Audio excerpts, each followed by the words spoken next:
అస్సలాముఅలైకుం. చాలా సంతోషం. ఒక శుభ సందర్భంలో రంజాన్ మాసంలో ఈరోజు మిమ్మల్ని అందరినీ కలవడం నా అదృష్టంగా భావిస్తున్నా. అందరికీ రంజాన్ శుభాకాంక్షలు. ఈరోజు మిమ్మల్ని చూస్తే నేను 40 ఏళ్ళుగా రంజాన్ జరుపుకుంటున్నాం. నేను కూడా భాగస్వామి అవుతున్నాను. అయితే మీ అందరిని చూసినప్పుడు ఒక క్రమశిక్షణ, ఒక దాతృత్వం, ధార్మిక చింతనల కలయికే ఈ యొక్క రంజాన్ మాసం అత్యంత పవిత్రమైన మాసం.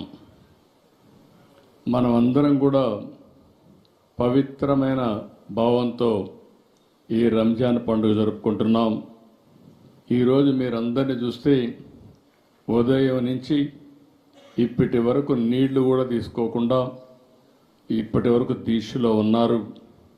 ఒక కఠినమైనటువంటి దీక్షతో ఉన్న మిమ్మల్ందరినీ మనస్ఫూర్తిగా అభినందిస్తున్నాను. ఇది ఒక గొప్ప ఆచారం, పవిత్రమైన ఆచారం.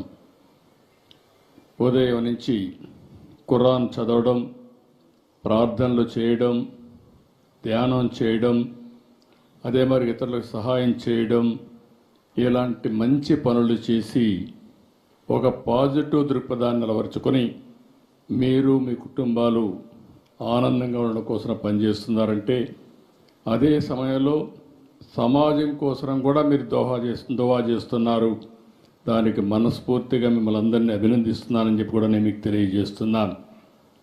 ఈరోజు మనందరికీ ఖురాన్ నేర్పించినటువంటి ఒక మంచి గుణం, డబ్బులుండేవాళ్ళు వేరే వాళ్ళకి సహాయం చేయడం. ఇది ఒక పవిత్రమైన ఆశయంతో మీరందరూ ముందుకెళ్తున్నారు. అలాంటి సమయంలో మరొక్కసారి మిమ్మల్ని మనస్ఫూర్తిగా అభినందిస్తున్నాను. ఇప్పుడే కాదు, మొట్టమొదటి నుంచి కూడా తెలుగుదేశం పార్టీ మైనారిటీలతో అనేక కార్యక్రమాలతో అనుబంధం ఉంది. ఈరోజు ఈ రాష్ట్రంలో సమైక్య ఆంధ్రప్రదేశ్లో ఏమైనా జరిగిందంటే అది తెలుగుదేశం పార్టీ హయాంలో ముస్లింలకు న్యాయం జరిగింది తప్ప ఇంకోటి కాదు. పేదవాళ్ళు ఎక్కువ ఉన్నారనే ఉద్దేశంతోనే మొట్టమొదటిసారిగా ఎన్టీ రామారావు గారు మైనారిటీ ఫైనాన్స్ కార్పొరేషన్ పెట్టి మైనారిటీలకు సహాయం చేసిన పార్టీ తెలుగుదేశం పార్టీ.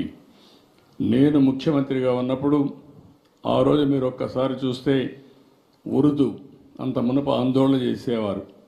ఎన్నో ఆందోళన చేస్తే 13 జిల్లాల్లో సమైక్య ఆంధ్రప్రదేశ్లో ఉర్దూను రెండో భాష చేసిన పార్టీ తెలుగుదేశం పార్టీ అని చెప్పి కూడా నేను మీకు తెలియజేస్తున్నా.